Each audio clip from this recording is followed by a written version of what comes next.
ಚರ್ಮದ ಕಾಂತಿ ಮತ್ತು ಮುಖದ ಮೇಲಿರುವಂಥ ಬಂಗು ಇದನ್ನೆಲ್ಲವನ್ನೂ ಸರಿಪಡಿಸುವಂಥ ಒಂದು ಔಷಧಿಯ ಆಗರವೇ ತುಳಸಿ ಗಿಡದಲ್ಲಿದೆ, ಮರದಲ್ಲಿದೆ ಅಂತ ಹೇಳ್ಬೋದು.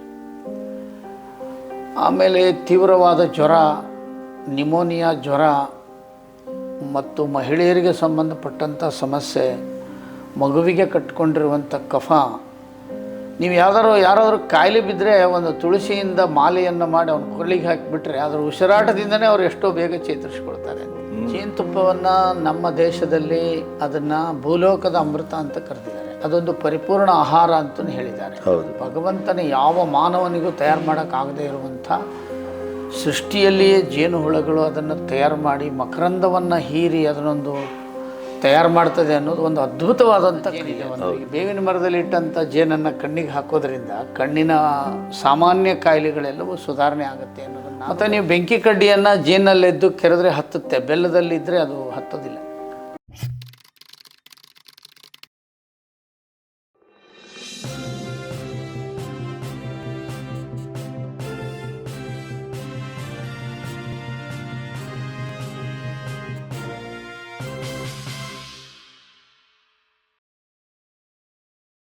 ಸರ್, ನನಗೆ ಈಗ ನಿಮ್ಮ ಮನೆಯಲ್ಲೇ ಕೂತರೆ ನಿಮ್ಮ ಮನೆ ಸುತ್ತಲೂ ಔಷಧೀಯ ಸಸ್ಯಗಳು ಪೌರಾಣಿಕವಾಗಿ ಅಥವಾ ನಮ್ಮ ಸಂಸ್ಕೃತಿಯ ದೃಷ್ಟಿಯಿಂದ ವಾಸಿಸುವ ಮನೆಯ ಸುತ್ತ ಏನೇನಿರಬೇಕೋ ಅವೆಲ್ಲವೂ ಇದ್ದದ್ದನ್ನು ನಾವು ಕಂಡಿದ್ದೇವೆ.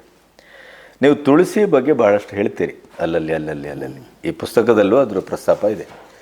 ತುಳಸಿಯ ಪ್ರಯೋಗ ಮತ್ತು ಪ್ರಯೋಜನ ಹೇಗೆ ಮನುಷ್ಯನ ಮೇಲೆ? ನಮ್ಮಲ್ಲಿ 21 ಲಕ್ಷ ಸಸ್ಯರಾಶಿಗಳಿದೆ ಭೂಮಂಡಲದಲ್ಲಿ. ಅದು ಭಾರತ ದೇಶದಲ್ಲಿ 21 ಲಕ್ಷ ಸಸ್ಯರಾಶಿಗಳು. ಅದಕ್ಕೆ ಸಂಬಂಧಪಟ್ಟಂತೆ ಒಂದು ಶ್ಲೋಕವೂ ಇದೆ. ಅಮಂತ್ರಮಕ್ಷರಂ ನಾಸ್ತಿ ನಾಸ್ತಿ ಮೂಲ ಮನೌಷಧಂ ಅಯೋಗ್ಯೋ ಪುರುಷೋ ನಾಸ್ತಿ ಯೋಜಕಸ್ತತ್ರ ದುರ್ಲಭ ಅಂತಿದೆ. ಆ ಶ್ಲೋಕದ ಅರ್ಥ, ಶಬ್ದರಚನೆಗೆ ಬಾರದೇ ಇರೋ ಅಕ್ಷರ ಇಲ್ಲ, ಔಷಧಿಗೆ ಬಾರದೇ ಇರೋ ಸಸ್ಯವಿಲ್ಲ, ಪ್ರಯೋಜನಕ್ಕೆ ಬಾರದೇ ಇರೋ ಮನುಷ್ಯ ಇನ್ನೂ ಹುಟ್ಟಿಲ್ಲ ಅಂತ ಅದರ ಅರ್ಥ. ಸುಭಾಷಿತ ಇದು. ಗೊತ್ತಾಯಿತು. ಸಸ್ಯಗಳಲ್ಲಿ 21 ಲಕ್ಷ ಸಸ್ಯಗಳಲ್ಲಿ ಅತಿ ಚಿಕ್ಕದಾದ ಸಸ್ಯ ಮತ್ತು ಅತಿ ಹೆಚ್ಚು ಆಮ್ಲಜನಕವನ್ನು ಕೊಡೋ ಸಸ್ಯ ಮತ್ತು ಹೆಚ್ಚು ಔಷಧಿ ಗುಣಗಳನ್ನು ಹೊಂದಿರೋ ಸಸ್ಯ ಅನ್ನೋದಕ್ಕೋಸ್ಕರನೇ ಭಾರತದಲ್ಲಿ ಇಡೀ ದೇಶದ ಉದ್ದಗಲಕ್ಕೆ ಜಮ್ಮು ಕಾಶ್ಮೀರದಿಂದ ಕನ್ಯಾಕುಮಾರಿಯವರೆಗೆ ಮತ್ತು ಭಾರತವನ್ನು ಬಿಟ್ಟು ಬೇರೆ ದೇಶಗಳಲ್ಲೂ ಕೂಡ ನಾವು ತುಳಸಿಯನ್ನು ಬಾಗಿಲಲ್ಲಿ ಕಾಣ್ತೇವೆ. ಅದಕ್ಕೆ ಬಾಗಿಲ ಹೊರಗಡೆ ತುಳಸಿ ಇರಬೇಕು, ಮನೆ ಒಳಗಡೆ ಗೋವಿರಬೇಕು. ಅವೆರಡೂ ಇರೋರ ಮನೆಗೆ ಅನಾರೋಗ್ಯ ಬರೋದಿಲ್ಲ ಅನ್ನೋ ಮಾತು ಇದೆ. ಅದಕ್ಕೆ ಸಂಜೀವಿನಿ ಸಸ್ಯ ಅಂತ ಹೇಳ್ತಾರೆ ಮತ್ತು ಭೂಲೋಕದ ಸಂಜೀವಿನಿ ಅಂತಲೂ ಕರೀತಾರೆ. ಹೀಗಾಗಿ ತುಳಸಿಯ ಸಸ್ಯದ ಬಗ್ಗೆ ಹೇಳುವಾಗ ತುಳಸಿ ರೋಗ ನಿರೋಧಕ ಶಕ್ತಿಯನ್ನು ಹೆಚ್ಚಿಸುವಂಥದ್ದು, ದೇಹದಲ್ಲಿ ಕಲ್ಮಶವನ್ನು ಹೊರಗೆ ಹಾಕುವಂಥದ್ದು, ರಕ್ತದ ಶುದ್ಧೀಕರಣ ಮಾಡುವಂಥದ್ದು ಮತ್ತು ಹಲವಾರು ಚರ್ಮದ ಕಾಯಿಲೆಗಳಿಗೆ ಉಪಯೋಗ ಆಗುವಂಥದ್ದು, ನೀರನ್ನು ಶುದ್ಧೀಕರಿಸುವಂಥದ್ದು.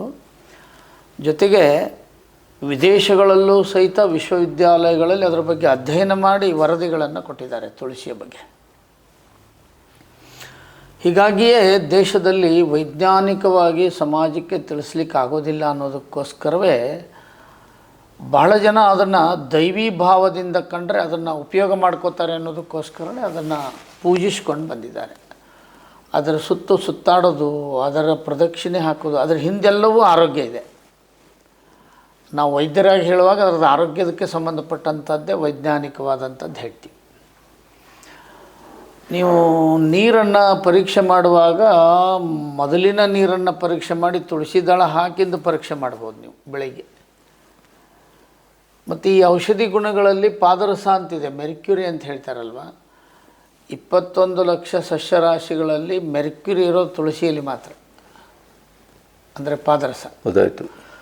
ಪಾದರಸವನ್ನು ತಯಾರು ಮಾಡ್ತಾರೆ, ಭೂಮಿಯಲ್ಲೂ ಅದೆಲ್ಲೆಲ್ಲೂ ಸಿಗುತ್ತೆ ಅಂತ ಹೇಳ್ತಾರೆ. ಆದರೆ ಸಸ್ಯಗಳಲ್ಲಿ ಈಗ ಚಿನ್ನ ಇದೆ ಅಂತಾರೆ, ಹೊಣ್ಣುಗೊನೆ ಸೊಪ್ಪದಲ್ಲಿ ಹೊಣ್ಣು ಬಂಗಾರ ಇದೆ, ಚಿಲಕರವೆಯಲ್ಲಿ ಹೊಣ್ಣು ಬಂಗಾರ ಇದೆ, ಮೆಂತ್ಯದಲ್ಲಿ ಕಬ್ಬಿಣ ಇದೆ. ಹೀಗೆ ಹೇಳುವಾಗ ತುಳಸಿಯಲ್ಲಿ ಇರುವಂಥದ್ದು ಪಾದರಸ. ಪಾದರಸ ಎಷ್ಟು ಅದ್ಭುತವಾದಂಥ ಔಷಧಿ ಅಂದರೆ, ಶುದ್ಧೀಕರಿಸಿದ ಪಾದರಸ, ಶುದ್ಧೀಕರಿಸೋದು ಈಗ ಕಡಿಮೆ ಇದೆ, ಶುದ್ಧೀಕರಿಸೋರು ಭಾಳ ರೇರ್ ಇದ್ದಾರೆ. ಆಯುರ್ವೇದದಲ್ಲಿ ಪಾದರಸವನ್ನು ಉಪಯೋಗಿಸ್ತಾರೆ. ಹೀಗಾಗಿ ನೈಸರ್ಗಿಕವಾಗಿ ಪಾದರಸವನ್ನು ನೀವು ಪಡಿಬೇಕು ಅಂದರೆ ತುಳಸಿ ಎಲೆಯಲ್ಲಿದೆ. ಅದು ನೀವು ಒಂದು 7-8 ತುಳಸಿ ಎಲೆನ ಚೆನ್ನಾಗಿ ಅರೆದ್ಬಿಟ್ಟು ನೀರಲ್ಲಿ ಹಾಕಿದ್ರೆ, ನೀವು ಸೂಕ್ಷ್ಮವಾಗಿ ಅದನ್ನು ಗಮನಿಸಿದರೆ ನೀರ ಮೇಲೆ ಒಂದು ಲೇಯರ್ ಬಂದಿರ್ತದೆ, ಅದರಲ್ಲಿ ಪಾದರಸ ಇದೆ. ಅದನ್ನು ಕುಡಿದಾಗ ಏನಾಗುತ್ತೆ ಅಂದರೆ, ಪಾದರಸ ತುಂಬ ತೀಕ್ಷ್ಣವಾಗಿ, ಅದು ಬಿತ್ತು ಅಂದರೆ ಒಟ್ಟು ಸಿಗದೇ ಇರುವಂಗೆ ಹರಿದಾಡ್ತದದು. ದೇಹದ ಒಳಗಡೆ ಎಲ್ಲಿ ಬೇಡವಾದಂಥದ್ದು ಇದೆಯೋ, ಕೋಶಗಳಲ್ಲಿ, ರಕ್ತ ಕಣಗಳಲ್ಲಿ ಅದನ್ನು ಹೋಗಿ ಹುಡುಕಿಕೊಂಡು ಅದನ್ನು ನಾಶ ಮಾಡುತ್ತದು. ಹೀಗಾಗಿ ತುಳಸಿಯನ್ನು ಉಪಯೋಗಿಸಿದರೆ ಹಿಂದುಗಡೆ ತುಂಬ ಪ್ರಯೋಜನಗಳಿದೆ. ನೀವು ಕೆಮ್ಮು, ನೆಗಡಿ, ಕಫ, ಅಸ್ತಮಾ, ಅಲರ್ಜಿ, ದಮ್ಮು, ದಾಪು, ಉಬ್ಬಸ, ಶ್ವಾಸಕೋಶ ಸಮಸ್ಯೆ, ಕರುಳಿನ ಸಮಸ್ಯೆ, ರಕ್ತ ಶುದ್ಧೀಕರಣ, ಆಮೇಲೆ ಚರ್ಮದ ಕಾಂತಿ ಮತ್ತು ಮುಖದ ಮೇಲಿರುವಂಥ ಬಂಗು, ಇದನ್ನೆಲ್ಲವನ್ನೂ ಸರಿಪಡಿಸುವಂಥ ಒಂದು ಔಷಧಿಯ ಆಗರವೇ ತುಳಸಿ ಗಿಡದಲ್ಲಿದೆ, ಮರದಲ್ಲಿದೆ ಅಂತ ಹೇಳ್ಬೋದು. ನೀವು ಈರುಳುಗಣ್ಣು ಬರುತ್ತಲ್ಲ, ಅವರಿಗೆ ದಿನಾಲೂ 45 ದಿನಗಳ ಕಾಲ ಕೃಷ್ಣ ತುಳಸಿಯ ರಸವನ್ನು ದಿನಾಲು ಕಣ್ಣಿಗೆ ಹಾಕಿದ್ರೆ ಈರುಳುಗಣ್ಣು ಹೋಗಿಬಿಡ್ತದೆ. ಹಾಂ, ದಿನಾಲು ಹಾಕಬೇಕು, ಒಂದೊಂದು ಹನಿ 2 ಕಣೆ. ಸಾಯಂಕಾಲ ಕಣ್ಣು ಕಾಣದಿರೋರು ಕಾಣಿಸುತ್ತೆ ಅದು. ಆದರೆ ಅದನ್ನು ಅಷ್ಟು ತೀಕ್ಷ್ಣವಾಗಿ, ಸೂಕ್ಷ್ಮವಾಗಿ ಪ್ರಯೋಗ ಮಾಡೋರು ಕಡಿಮೆ ಇದ್ದಾರೆ. ಆಮೇಲೆ ಅದನ್ನು, ಆ ರಸವನ್ನು ತೆಗಿಬೇಕಾದ್ರೂ ಭಾಳ ವಿಶಿಷ್ಟವಾಗಿ, ಏನೂ ಅದರಲ್ಲಿ ಹೊಲಸು ಫಂಗಸ್ ಇಲ್ಲದೆ ಇರೋಂಗೆ ತೆಗಿಬೇಕಾಗ್ತದೆ. ಹೀಗಾಗಿ ತುಳಸಿಯಿಂದ ಬರುವಂಥ ಗಾಳಿಯಲ್ಲಿಯೇ ಎಷ್ಟೋ ಆರೋಗ್ಯ ಇದೆ. ಆಮೇಲೆ ತೀವ್ರವಾದ ಜ್ವರ, ನಿಮೋನಿಯಾ ಜ್ವರ ಮತ್ತು ಮಹಿಳೆಯರಿಗೆ ಸಂಬಂಧಪಟ್ಟಂಥ ಸಮಸ್ಯೆ, ಮಗುವಿಗೆ ಕಟ್ಟಿಕೊಂಡಿರುವಂಥ ಕಫ, ನೀವು ಯಾರಾದರೂ ಕಾಯಿಲೆ ಬಿದ್ದರೆ ಒಂದು ತುಳಸಿಯಿಂದ ಮಾಲೆಯನ್ನು ಮಾಡಿ ಅವನ ಕೊರಳಿಗೆ ಹಾಕಿಬಿಟ್ರೆ ಅದರ ಉಸಿರಾಟದಿಂದನೇ ಅವರು ಎಷ್ಟೋ ಬೇಗ ಚೇತರಿಸ್ಕೊಳ್ತಾರೆ ಅಂತ. ಇಷ್ಟೊಂದು ಆಗರ ಇರುವಂಥದ್ದು ತುಳಸಿ ಆಗಿರುವುದರಿಂದ, ತುಳಸಿ ಅವಳು ಉಳಿಸಿ ನಮ್ಮನ್ನು ಅವಳು ಉಳಿಸ್ತಾಳೆ ಅನ್ನೋ ಅರ್ಥವನ್ನು ಕೆಲವರು ಹೇಳ್ತಾರೆ ಗಾದೆ ಮಾತಿನಲ್ಲಿ. ಅದಕ್ಕೆ ತುಳಸಿ ಬಾಗಿಲಲ್ಲಿ ಇರಬೇಕು, ಗೋವು ಮನೆ ಒಳಗಿರಬೇಕು. ಮನೆ ಒಳಗಡೆ ಆಮ್ಲಜನಕ ಗೋವು ಕೊಡುತ್ತೆ, ಮನೆ ಹೊರಗಡೆ ವಾತಾವರಣದಲ್ಲಿ ಆಮ್ಲಜನಕವನ್ನು ತುಳಸಿ ಕೊಡುತ್ತೆ. ಹೀಗಾಗಿ ಚಿಕ್ಕ ಸಸ್ಯವಾದರೂ ಸಹಿತ ಅತಿ ಹೆಚ್ಚು ಆಮ್ಲಜನಕ ಕೊಡು, ಮತ್ತು ಕ್ರಿಮಿ ನಿಯಂತ್ರಕವೂ ಹೌದದು. ಈ ಸರ್ಪಗಳದು ಆ ತುಳಸಿ ಇದ್ದರೆ ಅದರ ಹತ್ತಿರಕ್ಕೆ ಬರೋದು ಭಾಳ ಕಡಿಮೆ. ಅದಕ್ಕೆ ಆ ಎಲೆಗಳನ್ನು ಆ ಅಕ್ಕಿನಲ್ಲಿ ಅದ್ದಿ ಹಾಕ್ತಾರೆ ಮನೆ ಸುತ್ತ, ಅದರ ವಾಸನೆಗೆ ಅದು ವಾಪಸ್ ಹೋಗುತ್ತೆ ಅಂತಲೂ ಹೇಳ್ತಾರೆ. ಹೀಗಾಗಿ ತುಳಸಿ ನಮ್ಮ ದೇಶದಲ್ಲಿ ಧಾರ್ಮಿಕವಾದಂಥ ಹಿನ್ನೆಲೆಯನ್ನಿಟ್ಟು ತುಂಬ ಶ್ರದ್ಧಾ ಭಕ್ತಿ ಬರುವಂತೆ ಮಾಡಿರೋ ಹಿಂದುಗಡೆ, ಎಲ್ಲದರ ಹಿಂದುಗಡೆನೂ ವಿಜ್ಞಾನ ಮತ್ತು ಆರೋಗ್ಯ ಇದೆ, ಅದರ ಸಂಸ್ಕೃತಿನೂ ಅಡಗಿದೆ. ಹೀಗಾಗಿ ತುಳಸಿ ಲಗ್ನ ಮಾಡುವಂಥದ್ದು, ತುಳಸಿಯನ್ನು ಉಪಯೋಗ ಮಾಡುವಂಥದ್ದು, ತುಳಸಿ ದಳವನ್ನು ಹಾಕುವಂಥದ್ದು. ಹಾಗೆ ಹೇಳ್ತಾರೆ, ವಿಷ್ಣುವಿಗೆ ತುಳಸಿ ಪತ್ರೆ, ಶಿವನಿಗೆ ಬೆಲ್ಲ ಪತ್ರೆ, ಆಮೇಲೆ ಕೃಷ್ಣನಿಗೆ ತುಳಸಿ ದಳ ಏರಿಸ್ತಾರಲ್ವ. ಅದಕ್ಕೆ ಒಬ್ರು ಹೇಳ್ತಾರೆ, ಯಮನಿಗೆ ಯಾವುದು ಅಂದರೆ ಆಸ್ಪತ್ರೆ ಅಂತ ಹೇಳ್ತಾರೆ, ತುಳಸಿ ಪತ್ರೆ ಯಮನಿಗೆ ಆಸ್ಪತ್ರೆ ಅಂತ ಜೋಕ್ ಹೇಳ್ತಿರ್ತಾರೆ. ಹಾಗೆ ನಾವು ಇನ್ನುಳಿದ ಎಲ್ಲ ಸಸ್ಯಗಳಿಗಿಂತ ಹೆಚ್ಚು ಮಹತ್ವ ಕೊಡ್ತಾ ಇರೋದು ಭಾರತದಲ್ಲಿ ತುಳಸಿಗೆ ಅಂತ. ಹೀಗಾಗಿ ನೀವು ಕೇಳೋದಕ್ಕೆ ಇಷ್ಟು ಸಂಕ್ಷಿಪ್ತ ವಿಷಯ, ಮತ್ತು ಪುಸ್ತಕದಲ್ಲೂ ಸಾಕಷ್ಟು ಉಲ್ಲೇಖ ಇದೆ. ನೀವು ಜೇನುತುಪ್ಪದ ಬಗ್ಗೆ ಬಹಳ ಅದ್ಭುತವಾಗಿ ಮಾತಾಡ್ತಾ ಇದ್ದೀರಿ. ಈ ನಮ್ಮಲ್ಲಿ ಇವತ್ತು ಜೇನುತುಪ್ಪದ ಅಡಲ್ಟ್ರೇಷನ್ನೇ ಜಾಸ್ತಿ ಆಗ್ತಾ ಇದೆ, ನಿಜವಾದ ಜೇನುತುಪ್ಪ ಸಿಗ್ತಾ ಇಲ್ಲ. ಆರೋಗ್ಯ ದೃಷ್ಟಿಯಿಂದ ಜೇನುತುಪ್ಪವನ್ನು ಯಾವ ರೀತಿ ನಾವು ಬಳಸ್ಬೋದು? ಜೇನುತುಪ್ಪವನ್ನು ನಮ್ಮ ದೇಶದಲ್ಲಿ ಅದನ್ನು ಭೂಲೋಕದ ಅಮೃತ ಅಂತ ಕರೆದಿದ್ದಾರೆ. ಅದೊಂದು ಪರಿಪೂರ್ಣ ಆಹಾರ ಅಂತಲೂ ಹೇಳಿದ್ದಾರೆ. ಹೌದು. ಮತ್ತು ನಿಜವಾಗಿರುವಂಥ ನೈಸರ್ಗಿಕ ಗ್ಲುಕೋಸ್ ಇರುವಂಥದ್ದು ಜೇನುತುಪ್ಪದಲ್ಲಿ ಅಂತಿದ್ದಾರೆ. ಭಗವಂತನೇ ಯಾವ ಮಾನವನಿಗೂ ತಯಾರು ಮಾಡೋಕ್ಕಾಗದೇ ಇರುವಂಥ ಸೃಷ್ಟಿಯಲ್ಲಿಯೇ ಜೇನುಹುಳಗಳು ಅದನ್ನು ತಯಾರು ಮಾಡಿ ಮಕರಂದವನ್ನು ಹೀರಿ ಅದನ್ನೊಂದು ತಯಾರು ಮಾಡ್ತದೆ ಅನ್ನೋದು ಒಂದು ಅದ್ಭುತವಾದಂಥ ಕ್ರಿಯೆ ಅದು. ಹೌದು. ಅದಕ್ಕೆ ಸರಿಸಮಾನವಾಗಿರೋದಿಲ್ಲ ಜೇನಿಗೆ. ಮತ್ತು ಅದನ್ನು ಹಿತಮಿತವಾಗಿ ಸೇವನೆ ಮಾಡಿದಾಗ ಶುಗರ್ ಬರೋದಿಲ್ಲ. ಶುಗರ್ ಬಂದಿರೋರು ವ್ಯಾಯಾಮ ಇಲ್ಲ, ಪಚನ ಆಗೋದಿಲ್ಲ ಅಂಥವ್ರು ಜೇನನ್ನು ತಗೊಳ್ಳುವಾಗ ವಿಚಾರ ಮಾಡುವಂಥದ್ದು. ಇತ್ತೀಚೆಗೆ ಒಬ್ಬರು ವಿಜ್ಞಾನಿಗಳು ಹೇಳ್ತಾರೆ ಜೇನು ನೊಣಗಳು ಸಂಪೂರ್ಣವಾಗಿ ಮಾಯವಾದರೆ ಅದು ಬ್ರಹ್ಮಾಂಡಕ್ಕೆ ದೊಡ್ಡ ಗಂಡಾಂತರ ಇದೆ ಅಂತ ಹೇಳ್ತಾರೆ. ಯಾಕಂದರೆ ಪರಾಗಸ್ಪರ್ಶ ಮಾಡೋದರಲ್ಲಿ ದೊಡ್ಡ ಪಾತ್ರವನ್ನು ಜೇನುಹುಳುಗಳು ಮಾಡ್ತವೆ. 10 ರೀತಿಯ ಜೇನುಗಳಿದ್ದಾವೆ. ಮಣ್ಣಿನಲ್ಲಿರೋ ಜೇನಿದೆ, ಅಮೃತ ಬಳ್ಳಿಲಿ ಜೇನಿಟ್ಟಿರ್ತದೆ, ಬೇವಿನ ಮರದಲ್ಲಿ ಜೇನಿಟ್ಟಿರ್ತದೆ, ಬೊಂಬುನಲ್ಲಿ ಜೇನಿಟ್ಟಿರ್ತದೆ, ತುಡುವೆ ಜೇನು ಅಂತ ಹೇಳ್ತಾರೆ, ನೆಲದಲ್ಲಿರ್ತದೆ. ನಾವು ಈ ಅರ್ಕಲ್ ಬೀಡಿಯಲ್ಲಿ ಜೇನು ಅಂತೀವಿ. ಹಾಗೆಯೇ ಈ ಕಾಡಿನಲ್ಲಿ ಜೇನಿರ್ತದೆ, ಪೆಟ್ಟಿಗೆ ಜೇನಿರ್ತದೆ. ಇನ್ನೊಂದು ನಮ್ಮ ಕಡೆ ಹೆಬ್ಜೇನು ಅಂತಾರೆ, ಇಲ್ಲ ಅಂತಂದ್ರೆ ಅದೊಂದು ದೊಡ್ಡದಾದ ಜೇನು ಇರ್ತದೆ, ಬೆಂಗಳೂರಿನೆಲ್ಲ ಬಿಲ್ಡಿಂಗಲ್ಲಿ ಇರ್ತದೆ. ಅದನ್ನು ತಿನ್ನೋದಿಲ್ಲ, ಆದರೆ ಅದನ್ನು ಮಿಕ್ಸ್ ಮಾಡ್ತಾರೆ ಕೆಲವರೆಲ್ಲ, ಅದನ್ನು ತಿನ್ನಬಾರ್ದು. ಹೀಗಾಗಿ ಜೇನು ಒಂದು ಪರಿಪೂರ್ಣ ಆಹಾರ. ನೀವೀಗ ಉಪವಾಸ ಮಾಡುವ ಸಮಯದಲ್ಲಿ 1 ಲೋಟ ಹಾಲಿಗೆ 2 ಚಮಚ ಜೇನು ಹಾಕಿ ಸೇವನೆ ಮಾಡಿದ್ರೆ ಸಾಕು. ನೀವು 24 ಗಂಟೆಗಳ ಕಾಲವು ಸಹಿತ ನಿರ್ವಹಿಸ್ಬೋದು. ಅದು ಭಾಳ ದಿನದಿಂದ ರೂಢಿ ಮಾಡ್ಕೊಂಡು ಬಂದಿರ್ಬೋದು. ಸೇವನೆ ಮಾಡಿದ ತಕ್ಷಣ ಜೇನಿನಲ್ಲಿರುವಂಥ ಸತ್ವಾಂಶಗಳು ನೈಸರ್ಗಿಕವಾಗಿರೋರು ಅವನ ದೇಹಕ್ಕೆ ಬೇಕಾಗಿರುವಂಥ ಎಲ್ಲ ಪೋಷಕಾಂಶಗಳನ್ನು ಕೊಟ್ಟು ಅವನಿಗೆ ನಿಶಕ್ತಿ ಬಾರದಂತೆ ತಡೀತದೆ. ಮತ್ತು ಚರ್ಮದ ಕಾಯಿಲೆಗಳಿಗೂ ಸುಟ್ಟ ಗಾಯಗಳಿಗೂ ಜೇನನ್ನು ಲೇಪಿಸ್ಬೋದು ಅಂಥದ್ದು ಇದರಲ್ಲಿ. ಮತ್ತು ಜೇನಿನ ಬಗ್ಗೆ ನಾವು ಒಂದು ಮಾತನಾಡಲಿಕ್ಕೆ ಹೋದರೆ ಗಂಟೆಗಟ್ಟಲೆ ಅದರ ಬಗ್ಗೆ ಮಾತನಾಡಬೇಕಾಗ್ತದೆ ವಿಸ್ತಾರಕ್ಕೆ ಹೋದರೆ. ಹೇಗೆ ಅಂದರೆ ಅದರಲ್ಲಿ ಸುಮಾರು 6,000ಕ್ಕಿಂತ ಹೆಚ್ಚು ಹುಳುಗಳಿದ್ದಾಗ ಒಂದು ಹೆಣ್ಣು ಇರ್ತದೆ ಅದರಲ್ಲಿ, ಆ ಜೇನು ಹುಳುಗಳಲ್ಲಿ. ಆ ಹೆಣ್ಣು ಜೇನುನೊಣ ಯಾವುದಂತ ಕಂಡು ಹಿಡಿಯೋದು ಒಂದು ಕಲೆ ಅದರಲ್ಲಿ. ನೋಡಿ ಎಷ್ಟು ವಿಚಿತ್ರ ಅಂದರೆ, ಇನ್ನೊಂದು ಹೆಣ್ಣು ಹುಟ್ಟಿತು ಅಂದರೆ ಇದು ಅಲ್ಲಿಂದ ಜಾಗ ಖಾಲಿ ಮಾಡಿ ಇನ್ನೊಂದು ಕಡೆ ಹೋಗುತ್ತಂತೆ. ಎಲ್ಲ ಸೈನಿಕ ಹುಳುಗಳು ಗಂಡೇ ಇರ್ತವೆ. ಮತ್ತು ಆ ಜೇನು ಹುಳುಗಳ ಬಗ್ಗೆ ನೀವು ಸ್ಟಡಿ ಮಾಡೋಕ್ಕೆ ಹೋದರೆ ಕೆಲವರು ಹುಚ್ಚರೇ ಆಗಿ ಹುಟ್ಟಿದ್ದಾರೆ ಅದಕ್ಕೆ. ಯಾಕಂದರೆ ಅವಳಿಗೆ ಫ್ಯಾನ್ ಹಾಕೋವು ಬೇರೆ ಇರ್ತವೆ, ಆ ಗಾಳಿಗಳನ್ನು ಹಾಕುವು ಅದಕ್ಕೆ ಎಲ್ಲ ಇರ್ತವೆ, ಗೇಟುಗಳಲ್ಲಿ ಕಾವಲು ಕಾಯ್ದು, ಮತ್ತು ಯಾವುದಾದ್ರೂ ಬೇರೆ ಇರುವೆಗಳು ಬಂದರೆ ಅದನ್ನು ಕಾಯೋ ಇರ್ತವೆ, ಆಮೇಲೆ ಮಕರಂದ ತರೋಗಿರ್ತವೆ, ಮತ್ತು ಶಿಫ್ಟ್ ವೈಸ್ ಅವನ್ನ ಚೇಂಜ್ ಮಾಡ್ಕೊಂಡು ಕೆಲಸ ಮಾಡ್ತವೆ. ಇದು ಬಂದು ಬಾಯಲ್ಲಿ ಕೊಡ್ತದೆ, ಅದನ್ನು ತೊಗೊಂಡಾಗ ಇದು ಜೇನು ಮಾಡ್ತದೆ. ಅದನ್ನು ತಿಳ್ಕೊಳಕ್ಕೆ ಹೋದರೆ ತುಂಬ ರೋಚಕ ಇದೆ. ವಿಜ್ಞಾನಿಗಳಾಗ್ಬಿಟ್ಟಿದ್ದಾರೆ ಆ ಜೇನು ವಿಷಯಗಳಲ್ಲಿ. ಹೀಗಾಗಿ ನಾವು ಔಷಧಿಗೆ ಸಂಬಂಧಪಟ್ಟಂತೆ ಜೇನನ್ನು ಆಯುರ್ವೇದದಲ್ಲಿ 60% ಬಳಸ್ತಾರೆ. ಎಲ್ಲ ಔಷಧಿಗಳಲ್ಲಿ ಆಯುರ್ವೇದ ಜೇನುತುಪ್ಪ ಹಾಕಿ ತೊಗೊಳ್ಳಿ ಅದರಲ್ಲಿ ಅಂತ ಹೇಳ್ತಾರೆ. ಯಾವುದೇ ಔಷಧಿ ಜೊತೆಗೆ ಜೇನು ಬೆರೆಸಿ ತೊಗೊಳ್ಳಿ ಅಂತ ಹೇಳ್ತಾರೆ. ಯಾಕಂದರೆ ಇವತ್ತು ಸಕ್ಕರೆ ಆಗಲಿ ಬೆಲ್ಲ ಆಗಲಿ ಅದು ಮಾನವನ ನಿರ್ಮಿತ. ಜೇನು ಅನ್ನುವಂಥದ್ದು ಒಂದು ಅಮೃತ ಸಮಾನ ಆಗಿರೋದ್ರಿಂದ ಆಯುರ್ವೇದದಲ್ಲಿ ಬಳಸ್ತಾರೆ.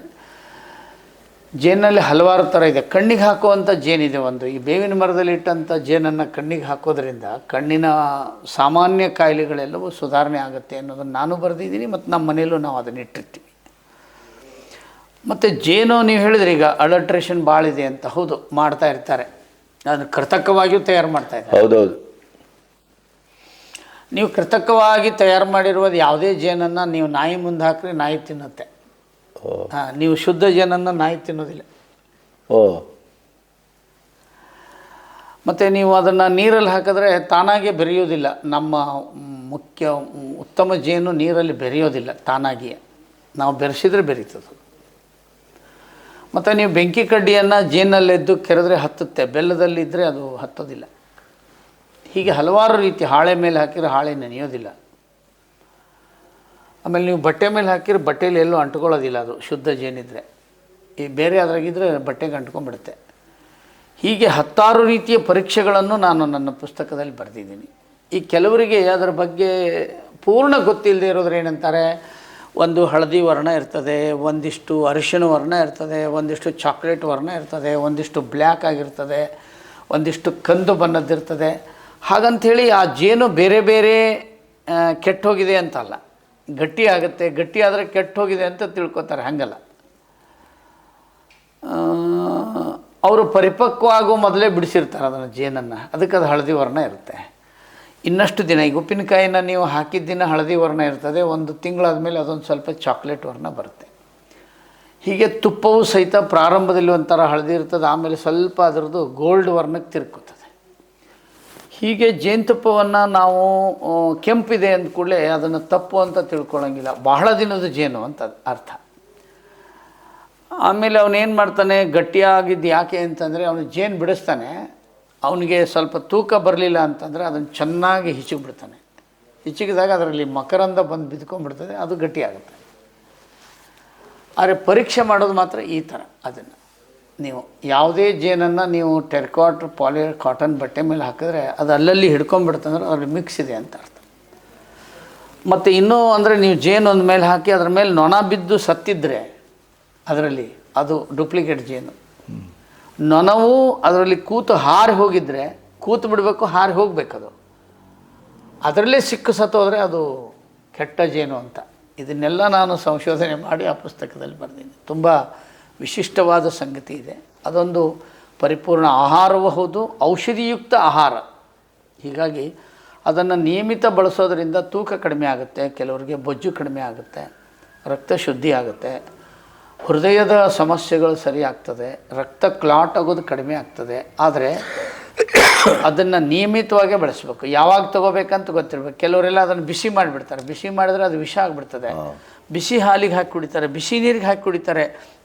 ಹೇಳ್ತಾರೆ ನಾ ದಿನ ಮುಂಜಾನೆ ನಿಂಬೆಹಣ್ಣು ಜೇನುತುಪ್ಪ ಹಾಕಿ ಬಿಸಿನೀರಲ್ಲಿ ಕುಡಿತೀನಿ. ಹಾಕಬಾರ್ದು ಅದನ್ನು ನಸು ಬೆಚ್ಚಗಿನ ನೀರು, ನಮ್ಮ ಮೈ ಎಷ್ಟು ಬಿಸಿ ಇದೆ ಅಷ್ಟೇ ಬಿಸಿ ಇರೋ ನೀರು ಇರಬೇಕು.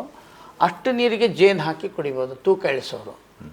ತೂಕ ನಂದು ಇಳಿಬಾರ್ದು ಅನ್ನೋರು ಹಾಲಿಗೆ ಜೇನುತುಪ್ಪ ಹಾಕಿ ಕುಡಿದ್ರೆ ಅದು ತೂಕ ಇರ್ತದೆ, ಇಲ್ಲ ಕಾನ್ಸ್ಟಂಟ್ ಇರ್ತದೆ, ಎಲುಬು ಗಟ್ಟಿ ಆಗ್ತದೆ. ಕೆಲವರು ಈ ಚಹಾ ಡಿಕಾಕ್ಷನ್ ಇದೆಯಲ್ಲ, ಅದಕ್ಕೆ ಜೇನು ಹಾಕಿ ಕುಡಿತಾರೆ. ಅದೇ ಈಗ ಹೊರಗಡೆ ಟೀ ಮಾರ್ತಾ ಇದ್ದಾರೆ ಕೆಲವರು, ಅದರಲ್ಲಿ ಜೇನು ಹಾಕಿ ಕುಡಿತಾರೆ. ನಾನು ಅಂದೆ ಅವನಿಗೆ ಅದು ವಿಷ ಆಗುತ್ತಪ್ಪ, ತಪ್ಪಲ್ವ ಅದು, ಹಾಕಬಾರ್ದು ಅಂತ ಹೇಳಿದೆ. ಅವ್ನಿಗೆ ಗೊತ್ತೇ ಇಲ್ಲ. ಅವನು ಅದಕ್ಕೇನೋ ಒಂದು ಲೆಮನ್ ಟೀ ಅಂತ ಅವ್ರಿಗೆ ಜೇನುತುಪ್ಪ ಹಾಕ್ಬಿಡ್ತಾನೆ. ಇಲ್ಲ ಅದು ಸರಿ ಇಲ್ಲ ಅಂಥೇಳಿ ಅದನ್ನು ಕಂಡು ಹಿಡ್ಕೊಂಡು ನಿಯಮಿತವಾಗಿ ಮನೆಯಲ್ಲಿ ಎಲ್ಲರೂ ಸಹಿತ ವಾರಕ್ಕೊಮ್ಮೆ 2 ಬಾರಿ ಅಥವಾ ಪ್ರತಿದಿನ ನಮ್ಮ ಶರೀರ ಗುಣವನ್ನು ಅರ್ಥೈಸಿಕೊಂಡು ಜೇನು ತೊಗೊಂಡ್ರೆ ಅವರ ಆರೋಗ್ಯದಲ್ಲಿ ತುಂಬ ಅದ್ಭುತವಾದಂಥ ಒಂದು ಭಗವಂತ ಕೊಟ್ಟ ವರದಾನ ಅಂತ ಹೇಳ್ಬೋದು.